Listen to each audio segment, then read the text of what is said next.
घोंघा इकट्ठा करते समय एक महिला की डूबने से मौत हो गई। ये दुखद हादसा बुधवार दोपहर को विषमगंज विद्या ज्योति स्कूल परिसर में स्थित एक तालाब में हुई।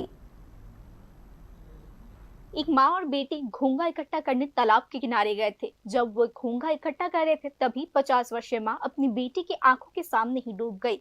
हालांकि फायर सर्विस के कर्मचारियों ने बाद में उन्हें पानी से बाहर निकाला और तुरंत हॉस्पिटल पहुंचाया, लेकिन उन्हें बचाने की कोशिश नाकाम रही।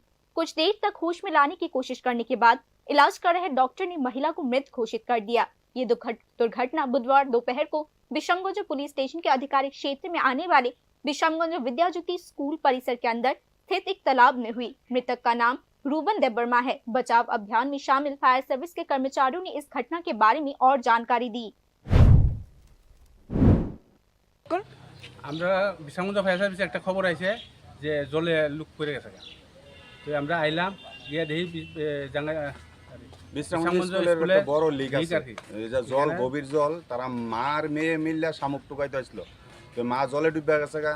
তো আমরা কল করছে ফটোসারে একজন গিয়ে রানিং কলার কল দিছে। তো আমরা সঙ্গে সঙ্গে গেলাম, গিয়ে জলেতে তুললাম, তুললে কোন হসপিটাল নিয়ে আইলাম, মনও নাই। আমরা তো নাই কইতাম পারি না, ডাক্তারের কাছে আনছেন, ডাক্তার যা মেয়েটা সুস্থ হই মেয়েটা সুস্থ আছে। মাটা মারা গেছে। মাটার নাম কি ছিল? রুবান দেবন। মেয়েটার নাম मंगल।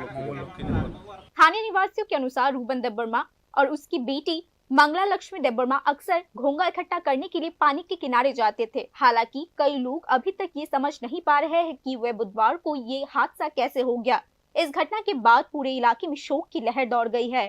Bureau report, news now.